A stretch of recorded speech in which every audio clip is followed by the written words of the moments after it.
Hello friends, welcome to Telugu audio story. మీరు కనుక ఛానల్ని ఫస్ట్ టైం చూస్తున్నట్లయితే ఛానల్ సబ్స్క్రైబ్ చేయండి, లైక్ చేయండి. అలాగే ఈ స్టోరీపై మీ వాల్యుబుల్ ఒపీనియన్ని కమెంట్ రూపంలో తెలియజేయండి. ఇక కథలోకి వెళ్దామా? వీడియో చూస్తున్నందరూ కింద కనిపిస్తున్న హైప్ ఆప్షన్ నొక్కి వీడియోని ఎంకరేజ్ చేయండి. ఎవరి మీద నాకు కంప్లైంట్స్ లేవు. నన్ను నేను తెలుసుకోవడానికి హార్డ్ వర్క్ చేస్తున్నా. డోంట్ నో ఇది ఎక్కడికి నన్ను తీసుకెళ్తుందో అని భుజాలు కలిపి చిన్న స్మైల్తో రెస్ట్ రూమ్కి వెళ్ళి ఫేస్ వాష్ చేసుకుని వచ్చేసరికి ఇంటి నుంచి వచ్చిన హాట్ ప్యాక్ టేబుల్ మీద కనిపించింది. ఆంటీ మన కోసం పంపారు అని డౌట్గా చూస్తున్న సహస్రకు చెప్పడమే ఒక్కసారిగా ఎనర్జీ వచ్చిన దానిలా ఫాస్ట్గా ఓపెన్ చేసి ఇద్దరికి సర్వ్ చేసింది. ఆ ఎనర్జీ ఫుడ్ గురించి కాదు, ఆ ఫుడ్ మానస గారి చేతి నుంచి రావడం వల్ల. ఇష్టంగా తింటున్న తనని ఆసక్తిగా చూస్తూ, హోమ్ ఫుడ్ ఇష్టమా నీకు అని అడిగింది ప్రీతి.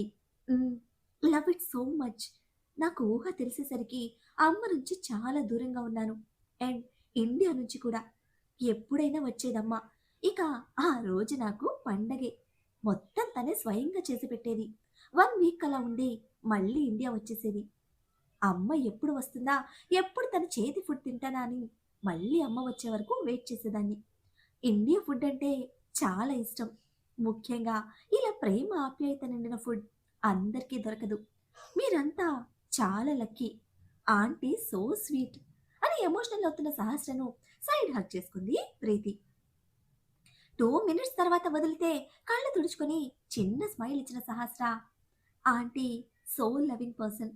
రాజ్ కంప్లీట్గా ఆంటీ జిరాక్స్ కాపీ. కోపం వస్తే మాత్రం ఆంటీ ఎవ్వరి మాట వినరు. రాజ్ మాత్రమే అందరినీ చాలా ఈజీగా హ్యాండిల్ చేస్తాడు. నన్ను కూడా అసలు ఎలా ట్రిక్ చేస్తాడో తెలియదు. చాలా అంటే చాలా ఈజీగా మన మైండ్లోకి దూరినట్టే మేనేజ్ చేసేస్తాడు అని అంటే, అంకుల్ డైలీ వాడితో పిచ్చ టెన్షన్ ఫేస్ చేస్తారు. అసలు చుక్కలు చూపించేస్తాడు. నేను ఈజీగా మేనేజ్ చేసేస్తాను. బట్ అవి ఆల్వేస్ ఇరుక్కుపోతాడు. ఇక తరంగ అయితే చెప్పనక్కర్లేదు. ఏదైనా సరే ఫస్ట్ రాజ్, తర్వాతే మిగిలినవన్నీ. వాడి ఉడత భక్తికి ఒక్కోసారి నాకే కోపం వస్తుంది అని ప్రీతి చెప్తూ ఉంటే ఆదమరపుగా వింటూనే 3 వంతుల ఫుడ్ ఇష్టంగా ఫినిష్ చేసి అప్పుడు గుర్తొచ్చిన దానిలా ఇబ్బందిగా ప్రీతిని చూసింది సహస్ర. ఇట్స్ ఓకే, నేను రైస్ అంతగా ప్రిఫర్ చేయను, నీకోసమే జాయిన్ అయ్యాను అని అంటే, ప్రీతి డైట్, కాస్ట్లీ పర్సనల్ మెయింటెనెన్స్, తన హార్డ్ వర్క్ ఇంకా క్యారెక్టర్ అంతా గమనిస్తూనే ఉంది సహస్ర. అయితే పక్క వాళ్ళ పర్సనల్ లైఫ్ పట్టి చూసి అందులో తప్పప్పులు వెతికే అలవాటు లేని తనకి అవేమీ పెద్ద రీజన్స్ అనిపించలేదు. వర్క్ విషయంలో ఎటువంటి అరమరక్కలు లేకుండా కలిసిపోయిన సహస్ర రాజ్ ఫ్రెండ్గా ప్రీతికి అంతే ప్రయారిటీ ఇస్తుంది. ప్రీతి గురించి రాజ్ తీసుకున్న టెన్షన్ స్వయంగా చూసిన తనకి రాజ్ లైఫ్లో ప్రీతి ప్లేస్ ఏంటి అనేది ఇంకెవరో చెప్పాల్సిన అవసరం లేదు. థ్యాంక్స్, ఆంటీ చేతి రుచి చాలా బాగుంది అని మిగతా భోజనం కూడా కంప్లీట్ చేసిన సహస్ర అన్నీ క్లీన్ చేసి సర్దుతూ ఉండగా వచ్చాడు దీపక్. ప్రీతి కోసం ప్రోటీన్ డ్రింక్ తీసుకొచ్చిన తనకి థ్యాంక్స్ చెప్పి నెక్స్ట్ తన వర్క్ గురించి డిస్కస్ చేస్తోంది ప్రీతి. బాస్ అన్న రెస్పెక్ట్ మించి అతిగా ఇంట్రెస్ట్ చూస్తున్న దీపక్ కళ్ళలో మెరుపు. కేవలం ప్రీతితో ఉన్నప్పుడు మాత్రమే అతనిలో ఉండే ఆ ఉత్సాహం, ప్రీతి మీద ఫీలింగ్ అబ్జర్వ్ చేస్తూనే తన వర్క్ స్టార్ట్ చేసిన సహస్రకు అర్థమైంది ఒక్కటే, నెక్స్ట్ డే నుంచి ప్రీతి కూడా తనతో ఉండదని. You are so talent ma'am. Because of that ఈ ప్రాజెక్ట్ మీరు మాత్రమే చేయగలరని రాజ్ సార్ ఈ రెస్పాన్సిబిలిటీ మీకు ఇచ్చారు అంటూ ఐ కార్నర్ గా సహస్రను చూస్తూ ప్రీతిని ఆకాశానికి ఎత్తిస్తున్నాడు దీపక్. చిన్న స్మైల్ తో అతని అసూయకి, ప్రీతి మీద చూపిస్తున్న ఇంట్రెస్ట్ కి నవ్వుకుంటూ సహస్ర కంగ్రాట్స్ చెప్తే, సారీ సహస్ర, రాజ్ ఇలా నన్ను సెలెక్ట్ చేస్తాడని ఎక్స్పెక్ట్ చేయలేదు. యాక్చువల్గా వాడు టేకప్ చేయాల్సిన ప్రాజెక్ట్ ఇది. వీకెండ్ కలుస్తాను, బట్ ఏ అవసరం వచ్చినా ఫోన్ చేయి, don't hesitate to call me అని చిన్న మొహంతో ప్రీతి చెప్తూ ఉంటే, ఇట్స్ ఓకే ప్రీతి, ఎవరి క్యాపబిలిటీ ఏంటి అనేది రాజ్ సార్కి బాగా తెలుసు. You deserve this. ఇప్పటికే చాలా సపోర్ట్ చేశావు.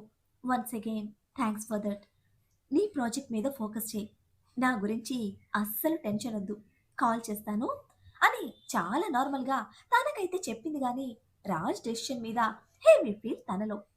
ప్రత్యక్షంగా ఏం జరుగుతుందో తనకి తెలియకపోయినా హెల్ప్ అడిగిన తరంగ్ క్యాంప్ అంటూ దూరం వెళ్ళాడు. ఇప్పుడు వర్క్లో సపోర్ట్ చేస్తున్న ప్రీతి కూడా దూరం వెళ్తోంది.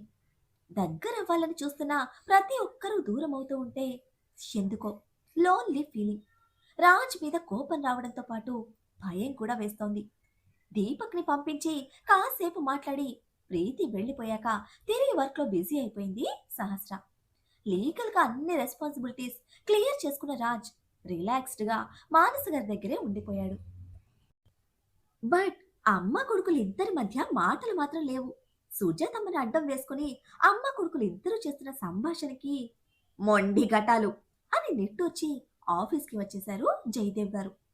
సేమ్ ఇరిటేషన్తో కోర్టులో పని ఉందని అవి వెళ్ళిపోతే రాజ్ ఆఫీస్కి రాకపోవడంతో జయదేవ్ గారికి వర్క్ లోడ్ పెరిగింది. అట్ ద సేమ్ టైం సహస్రను గమనిస్తూనే ఉన్నారు.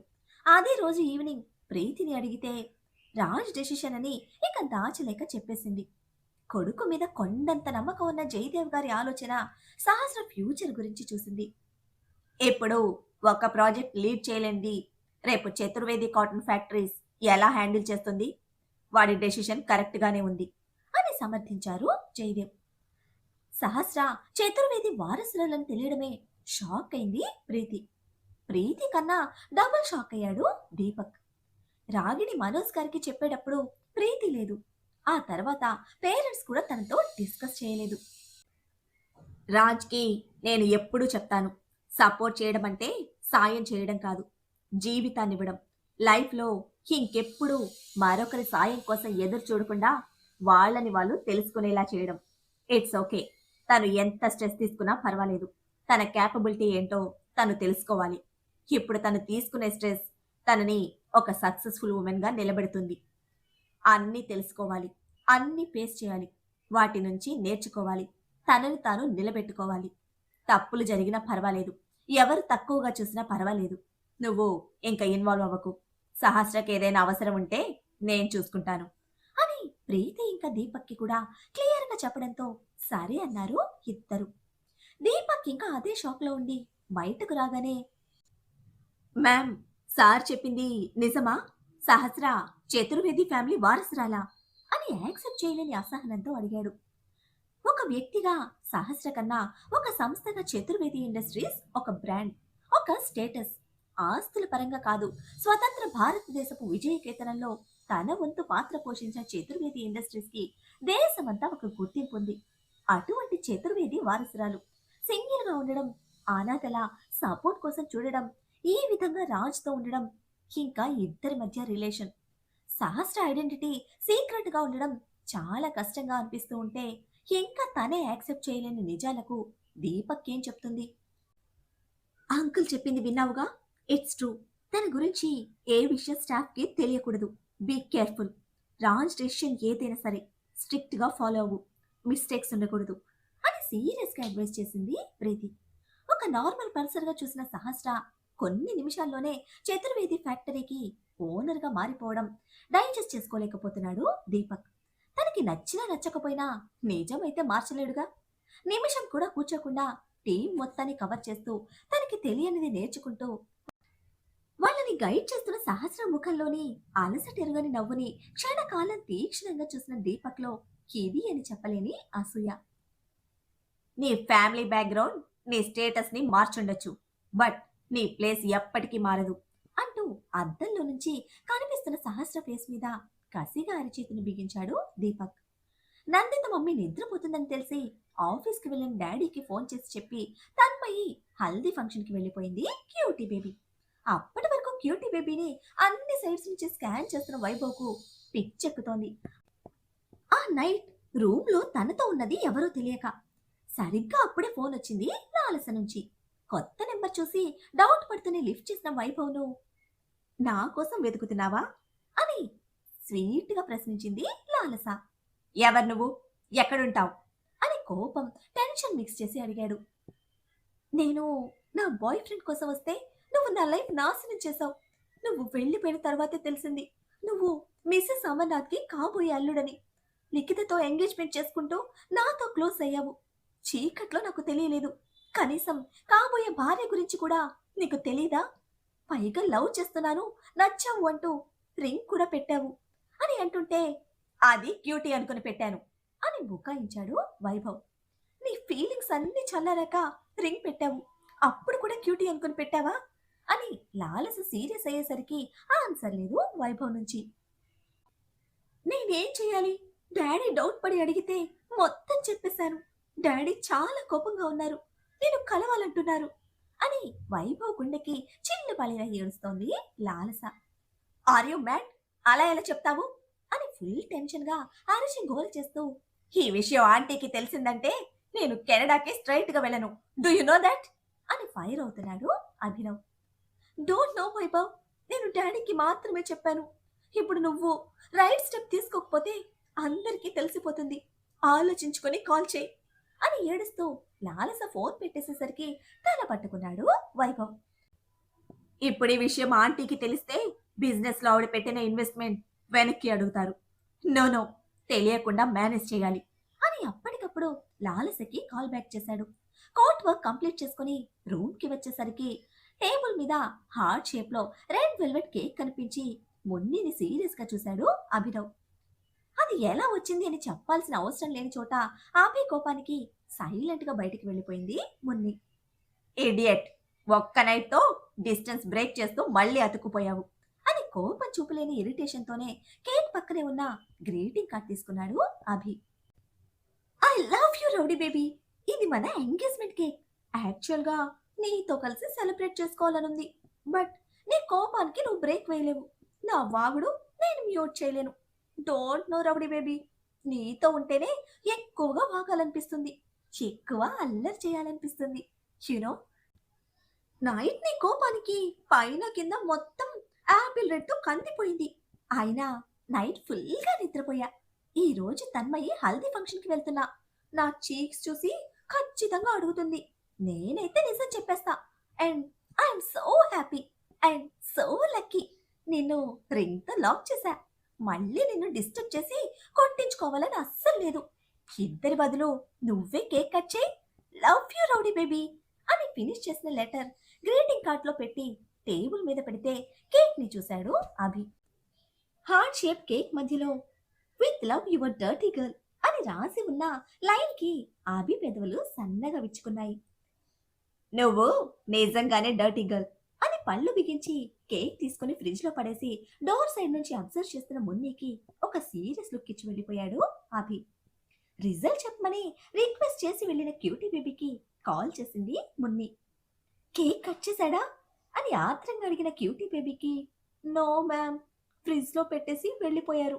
నన్ను ఇంకేమీ అనలేదు, బట్ చాలా సీరియస్ గా చూశారు అని సిచ్యువేషన్ ఎక్స్ప్లెయిన్ చేస్తే okay okay, got the point. నా హార్ట్ బయట పడేయలేదు, ఫ్రిడ్జ్ లో స్టోర్ చేసి వెళ్ళాడు. కావలసినప్పుడు తీసి కట్ చేసుకొని తింటాళ్లే. నా రౌడీ బేబీ చాలా క్లెవర్, బట్ నా రౌడీ బేబీ కన్నా నేను డబుల్ క్లెవర్ అని ఫీల్ అవ్వకుండా డబ్బా కొట్టుకుంటున్న క్యూటీ బేబీ హ్యాపీనెస్ కి నిజమే మేడం, మీరు డబుల్ క్లెవర్ అని మెచ్చుకుంది మున్ని. ఫుల్ అలసటతో ఈవినింగ్ ఇంటికి చేరిన సహస్రకు హాట్ హాట్ బ్లాక్ కాఫీతో హాల్లోనే వెయిట్ చేస్తూ కనిపించాడు రాజ్. అయ్యగారిని చూడడమే అలసట ఎగిరిపోయి నవ్వు చేరిన ముఖంతో దగ్గరికి వస్తే కాఫీ చేతిలో పెట్టి ఓ గురించి అడిగాడు.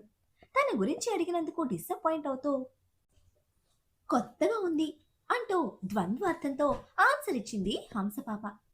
అలవాటైపోతుందిలే అని అలసట నిండిన తన ఇన్నర్ ఫీలింగ్ స్కాన్ చేస్తూ కాఫీ సిప్ చేస్తూ ఉంటే ఎవరి కోసం అని సూటిగా అడిగింది సహస్ర. నా కోసం అని అంతే సూటిగా ఆన్సర్ ఇచ్చిన అయ్యగారి కళ్ళలో నిజాయితీ కనిపిస్తూ ఉంటే ఇక ప్రశ్నించలేదు. నా కోసం అన్న దాని వెనుక రీజన్ ఏదైనా సరే ఆ ఫీలింగ్, ఆ కమిట్మెంట్ రెండూ నచ్చాయి. కాఫీ కంప్లీట్ చేసి రాజ్ కాళ్ళ మీద తలపెట్టి సోఫాలో కాళ్ళు ముడుచుకున్న తన్ని పైకి లాక్కుని హ్యాండ్స్ తో చుట్టేసి నెమ్మదిగా ఊగుతూ ఉంటే నాన్న భుజాల మీద ఊగుతున్న ఫీలింగ్ హంసపాపది. రాజ్ వెన్ను చుట్టేసి కళ్ళు మూసుకొని అక్కడ అలసిపోయేలా చేసి ఇక్కడ ఊపుతున్నావు అని ఎత్తి పొడుస్తూ ఉంటే నేను ఊపకపోతే బయటకు వెళ్ళి ఊగుతావా అన్నాడు వెటకారంగా. తెలిసి కూడా వెక్కిరిస్తున్న అయ్యగారి బలుపుకి చురుగ్గా చూస్తే ఫోర్ హెడ్ మీద కిస్ చేసి ఓపెన్ ప్లేస్ లో కన్నా బాత్ టబ్ లో ఊగితే ఇంకా బాగుంటుంది అని ఐవింగ్ చేసి నో అంటూ హంసపాప పళ్ళు బిగించినా పట్టించుకోకుండా పట్టుకెళ్లి సేమ్ పొజిషన్లో హాట్ వాటర్లో సెటిల్ అయ్యాడు రాజ్. అయ్యగారి ఒడిలో హాయిగా ఉన్నా సరే ఒప్పుకోలేని ఉడుకు కోపంతో మూతి బిగించింది సహస్ర. డీప్ కిస్తో బిగించిన పెదవులను పిప్పి పిప్పి చేసి వదిలితే, మాన్స్టర్లా ఎందుకిలా తినేస్తావ్ అంటూ ఫైర్ అయింది. మాన్స్టర్ లిప్స్తో ఆగదే, మొత్తం తినేస్తాయి అంటూ హంసపాప మెత్తని దేహం మీదకి దాడికి దిగాడు రాజ్. ఆ రాత్రి కూడా ఇద్దరికి మధురమైన ఆటలతో తీయని గిలిగింతలతో పూర్తయితే, ఇలాగే ఇంకో 2 రోజులు కూడా గడిచిపోయాయి. 2 రోజులు దూరంగా ఉండండి అన్న డాక్టర్ మాటకి వారం దాటిపోయినా రాజు ప్రొసీడ్ అవ్వకపోవడం సహస్రకు ఆశ్చర్యాన్ని కలిగించింది. అలాగే అయ్యగారిని గుండెల్లో ఇంకాస్త పైకెక్కించింది. బట్ ఏ రోజు దూరంగా లేడు. ఏ రాత్రి కూడా హంసపాప ఒంటి మీద డ్రెస్ ఉండనివ్వలేదు. ఒకే దుప్పటి కింద ఒకే మంచం మీద ఒకరికొకరు హత్తుకొని ఒకరిలో ఒకరు పడుకున్నా సరే ఆటలతో అల్లరితో మధురమైన రాత్రులు కరిగిపోతున్నాయి, కానీ దేహాల మధ్య కలయిక లేదు. ఆ రోజు సహస్రకు డేట్ వచ్చింది. ముఖేష్తో జరిగిన ఫైట్ తర్వాత మళ్ళీ ఫస్ట్ టైం వచ్చిన డేట్. ఆఫీస్లో ఉంది అనే కానీ విపరీతమైన కడుపు నొప్పి, నిలబడలేనంత పెయిన్, కాళ్ళు చేతులు కూడా లాగేస్తూ ఉంటే రాజ్కి కాల్ చేసి చెప్పింది, క్యాబిన్లో ఉండు వస్తున్నా అని చెప్పి వెంటనే శాలినికి ఫోన్ చేసి ఇంటికి రమ్మని చెప్పి సహస్రను తానే వెళ్లి తీసుకొచ్చాడు. బాడీ వేడిగా కూడా ఉండడంతో చెక్ చేసి బయటకు వచ్చిన శాలిని, రెగ్యులర్ మీద heavy bleeding and heavy pain ఉంది, తనకి ఈ 3 days రెస్ట్ చాలా అవసరం, ఇంట్లో ఉంటే బెటర్ అని ప్రికాషన్స్ చెప్తే, తర్వాత తన కండిషన్ నార్మల్గానే ఉంటుందిగా, ప్రెగ్నెన్సీకి ప్రాబ్లం ఏముండదుగా అని ఎక్స్ప్రెషన్లెస్ ఫేస్తో అడిగాడు రాజ్. అంతకు మించి తన నుంచి ఏమీ ఎక్స్పెక్ట్ చేయడం లేదా అని సూటిగా ప్రశ్నించిన శాలినితో, అవసరం లేదు, అది తెలుసుకోవాల్సిన అవసరం నీకు లేదు, కోరుకోవాల్సిన అవసరం నాకు లేదు, ఒక డాక్టర్గా నీ డ్యూటీ మీద ఫోకస్ చేయి అని సీరియస్ అయ్యాడు బాబు. తెలిసి చేస్తున్న దానిలో తప్పు చూపించాల్సిన అవసరం నాకు లేదు Raj, but she so sensitive, అది మైండ్లో పెట్టుకో అని అంతకు మించి చెప్పినా వినిపించుకోడని పెయిన్కి మెడిసిన్ ఇచ్చి, మూడ్ స్వింగ్స్ ఉంటాయి, అడిగితే చెప్తుంది అని వెళ్ళిపోతూ ఉంటే, నేను చెప్పే వరకు సహస్ర గురించి ఎవ్వరికీ తెలియకూడదు అని వార్నింగ్ టోన్లో చెప్పాడు రాజ్. సైలెన్స్ రెస్పాన్స్గా ఒక చూపు చూసి వెళ్ళిపోయింది శాలిని. ఇంటికి ఫోన్ చేసి చెప్పి ఈ 3 days అక్కడే ఉండమని జియాకు చెప్పిన రాజ్ హాట్ వాటర్ ప్యాక్తో పైకి వచ్చేసరికి నొప్పికి పొత్తి కడుపు బిగించి ముడుచుకొని పడుకునుంది సహస్ర. ఇలా ప్రెషర్ ఇస్తే బ్లీడింగ్ ఎక్కువ అవుతుంది, సరిగ్గా పడుకో అన్నాడు మందలింపుగా. కాళ్ళు చాపితే బాగా పెయిన్గా ఉంది అంటున్న తన కళ్ళలో నొప్పికి నీళ్లు తిరుగుతున్నాయి. మెడిసిన్ ఇచ్చి అది వేసుకున్నాక నైట్ ప్యాంట్ కిందకి జరిపి హాట్ బ్యాగ్ పొత్తి కడుపు మీద అప్లై చేస్తూ ఉంటే కాసేపటికి రిలీఫ్గా అనిపించిన ఫీలింగ్తో రాజ్ని అలాగే చూస్తోంది. ఏంటే సేవలు చేయించుకుంటున్న పొగరా అని ఒక ఐబ్రో రైస్ చేసి అడిగితే రాజ్ రెండో చేతిని వేళ్లతో లాక్ చేసి, నా ఫస్ట్ పీరియడ్కి అమ్మ నాతో లేదు రాజ్, ఆ కల్చర్కి ఎటువంటి వాటి మీద గైడెన్స్ ఉంటుంది, బట్ అమ్మ లేని లోటుకి చాలా ఏడుపు వచ్చింది. ఫోన్ చేసి చెప్పాక 3 daysకి అమ్మ వస్తే పట్టుకుని చాలా ఏడ్చేశాను, బట్ అమ్మ మాత్రం చాలా ప్రేమగా నాకన్నీ చెప్పింది. అమ్మ చాలా స్ట్రాంగ్గా ఉంది అనుకున్నా, బట్ ఐఎమ్ రాంగ్. మధ్యరాత్రిలో మెలకువ వచ్చి చూస్తే నాన్న ఫోటో పట్టుకొని అమ్మ ఏడుస్తోంది. ముందు భయపడ్డాను, తర్వాత నెమ్మదిగా అర్థమైంది. ఆ తర్వాత నాతో ఉన్నన్ని రోజులు అమ్మని అబ్జర్వ్ చేశాను. నా ముందు నార్మల్గానే ఉంటుంది, బట్ నేను చూడకుండా నాకన్నా చాలా ఏడుస్తుంది. నా విషయంలో అమ్మ చాలా వీక్ అని అర్థమయ్యి నేను అమ్మ ముందు ఎప్పుడు ఏడవలేదు. ఇప్పుడు ఏడుపు వస్తోంది రాజ్, ఐ లవ్ యూ అంటూ రాజ్ గుండెల మీద చేరిపోయింది సహస్ర. మరి సహస్ర ఇన్నేళ్ల ఒంటరితనం బాధ విన్నా రాజ్ రియాక్షన్ ఏమిటి? ఇంత సెన్సిటివ్గా ఉన్న సహస్ర దగ్గర తన గురించిన నిజం దాచగలుగుతాడా? తన ఎడబాటు తట్టుకుని నిలబడి అన్ని సమర్థించే సామర్థ్యం తండ్రిలా తన వెంటుండి పెంచగలుగుతాడా? విధి ఇద్దరి జీవితాన్ని ఎలాంటి మలుపు తిప్పుతుంది? ఇప్పుడు లాలసను వైభవ్ ఎలా డీల్ చేస్తాడు? ఏం జరుగుతుందో తెలియాలంటే నెక్స్ట్ ఎపిసోడ్ని ఫాలో చేయండి. అలానే ఈ ఎపిసోడ్ని లైక్ చేయడం మాత్రం మర్చిపోకండి. Bye friends.